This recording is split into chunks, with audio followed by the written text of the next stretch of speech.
So today what I have? Today I have Mohan Rakesh, a well-known dramatist of India. उनके बारे में और उनका एक क्रिएशन को लेकर के आज हम बात करेंगे।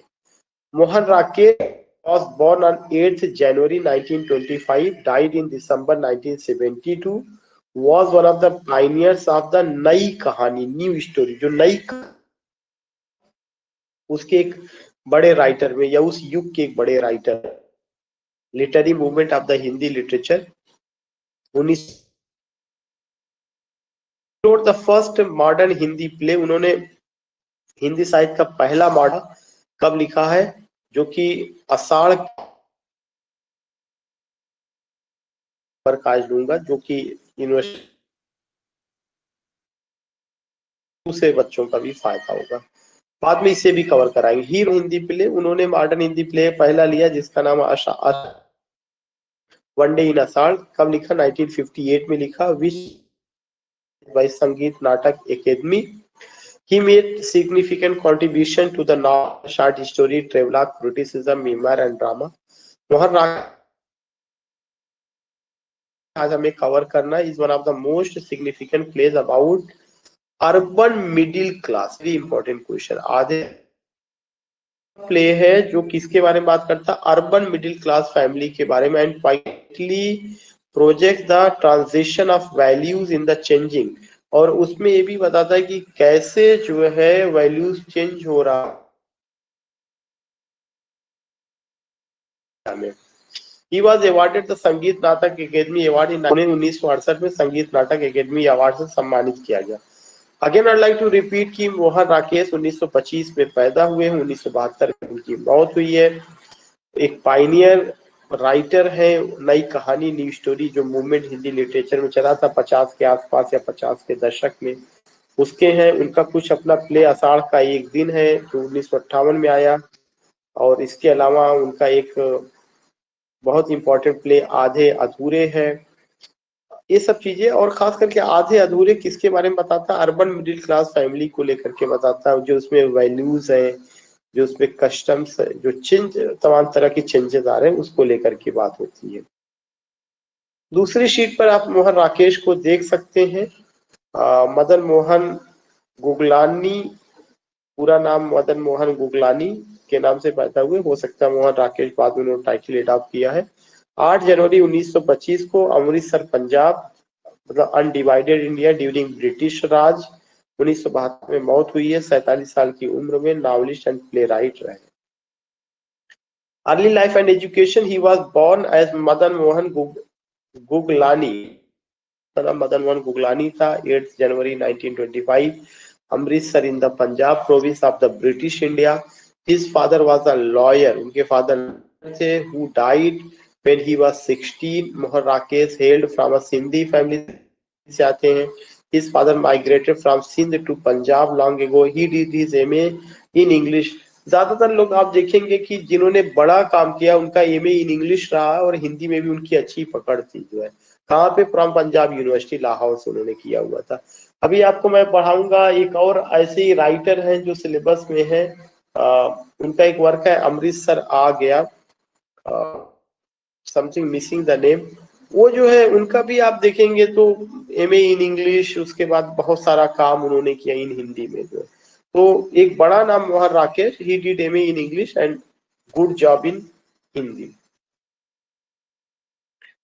अब अगर और बात करेंगे तो जितना उधर की चीजें रही वही सारी चीजें यहाँ रही, कि उन्होंने उनका जो करियर था, अगर आप देखेंगे, he started his career as a postman at Dehradun. Dehradun में उन्होंने पोस्टमैन के रूप में अपनी नौकरी शुरू की थी 47 से लेकर के 49 तक। After that he shifted to Delhi but found a teaching job in Jalandhar Punjab for a short while. Subsequently he remained head of the Hindi department at DAV college.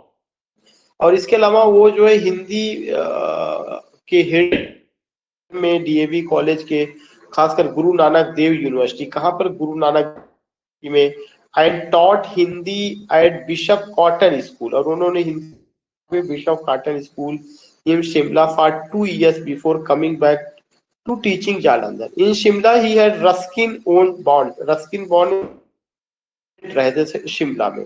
Ruskin bond we know की बड़ा नाम है इंग्लिश लिटरेचर में, चाहे वो child stories का रहा हो या नेचर को लेकर के। देहरादून में तो उन्होंने पूरा उत्तराखंड में अपना लाइफ व्यतीत किया। Eventually, he resigned from his job in 1957 to write full time. He also briefly edited Hindi literary journal Sarika, बहुत इंपॉर्टेंट है। कब से कब तक? 62 से 63 तक। उन्होंने सारिका नाम की मैगजीन को क्या किया? एडिट किया, एक जर्नल निकाला। ये चीज ध्यान में रखना है। अपना उन्होंने करियर कैसे शुरू किया? पोस्टमैन के रूप में। कहाँ पे? देहरादून में। उसके बाद जो है टीचर डीएवी कॉलेज में, वहां पे रहे। हिज नॉवेल्स आर अंधेरे बंद कमरे, क्लोज डार्क रूम्स। उसके बाद उनका दूसरा नावल है ना आला कल, the tomorrow that never comes. His play include Ashadh ka Ek Din, one day in Ashadh 1958 में। Played a major role in reviving Hindi theatre in 1960 and Aadhe Adhure, the incomplete ones are halfway house. His debut play Ashadh ka Ek दिन was first performed by Kolkata based। जैसे मतलब कुछ work उनके आषाढ़ का एक दिन हो गया, उसके अलावा आधे अधूरे हो गया, या उनका पहला जो वर्क रहा है क्लोज डार्क रूम्स हो गया, न आने वाला कल। ये सब नाम हमें ध्यान में रखना है कि हाँ इस तरह की सारिका मैगजीन हमें ध्यान में रखना है। Then you find Kolkata-based Hindi theatre group under director Shyamanand Jalan, उनको परफॉर्म किया था। खैर ये अपनी जगह है। उसके अलावा जो Ibrahim अल-काजी at National School of Drama, Delhi, 1962, which established Mohan Rakesh as the first modern Hindi playwright. His play continued to be performed and received acclaim worldwide. One day in the season of rain, Aparna Dharwadkar and Vinay Dharwadkar authorised English translation of Ashadh ka Ek दिन, इन लोगों ने translate इसको किया हुआ था। Premiered at Carthage college, Kenosha, Wisconsin, United States in 2010 and travelled to the Kennedy Center American college theatre festival. खैर next है कि Lahron ka Rajhans, the swans of the waves, a play. ये लहरों का राजहंस, ये भी एक प्ले मोहन राकेश का, about an ancient Buddhist tale on the renunciation of the Buddha, जब महात्मा गौतम बुद्ध ने चीजों को त्याग दिया था, and its after effects of his close family, और फिर उसका असर जो है, असर क्या पड़ा उनकी फैमिली पर, was first written as a short story, पहले शॉर्ट स्टोरी के रूप में लिखा गया था, and later turned into a radio play, फिर बाद में रेडियो प्ले के रूप में आया। Jalandhar and broadcast under the title सुंदरी, और इसको सुंदरी के रूप में जो है किया गया। खैर ये सब चीजें अपनी जगह रही हैं। Then you find in July 1971 he received Jawaharlal Nehru Fellowship for research on the dramatic world. However he could not complete it and died। ठीक है, उनको एक रिसर्च का एक प्रोजेक्ट मिला हुआ था।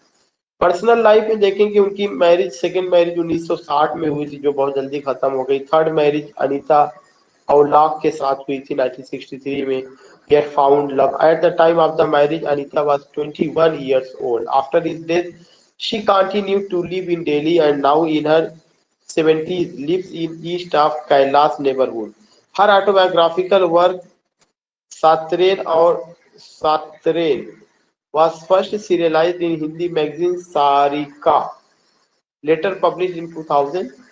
सारिका बड़ी फेमस मैगजीन रही, उसमें जिसका छपता था, जैसे हंस जो है मुंशी प्रेमचंद जी का रहा था, बाद में लोगों ने इसको कंटिन्यू अभी भी निकल रहा है, ऐसे ही सारिका थी। तो उनकी लाइफ भी बहुत अच्छी नहीं थी, 3 शादियां। कई लिटरेरी वर्क्स रहा है नॉवेल्स में अंधेरे बंद कमरे 1961, ना आने वाला कल 1968, अंतराल 1972, बाकालामा खुदा, फिर है प्लेस नाटक में आधे अधूरे, लहरों के राजहंस, आषाढ़ का एक दिन, और एक परफॉर्मिंग हो रहा है मोहन राकेश के संपूर्ण नाटक, तो है ठीक है। इसमें देखिए ये आधे अधूरे का परफॉर्मिंग चल रहा है, उसका एक पिक्चर लिया गया है। सो जो इतना सारा चीजें था एक बायोग्राफिकल स्टडी में, उनका ड्रामा, उनका नॉवेल, उनका कंट्रीब्यूशन, सारिका मैगजीन, उनकी पर्सनल लाइफ के साथ साथ आप कह सकते हैं उनका अपना जो जीवन था और कैसे जो है इंग्लिश से एमए एजुकेशन इंग्लिश में, फिर भी हिंदी में उन्होंने काफी अच्छा खासा काम किया। तो इतना सारा चीजें था। अभी आपको फिर इसके बाद ज्वाइन करना है तुरंत। हम लोग बात करेंगे उनका एक प्ले जो है, और उस प्ले का क्या नाम है, आधे अधूरे। तो चूंकि ये सेक्शन हमने अलग किया जानबूझ करके, अब कंटिन्यू करना मुझे लगता है कि ठीक नहीं होगा, वो प्ले को अलग हम, तो आप जो है फिर से तुरंत ज्वाइन कर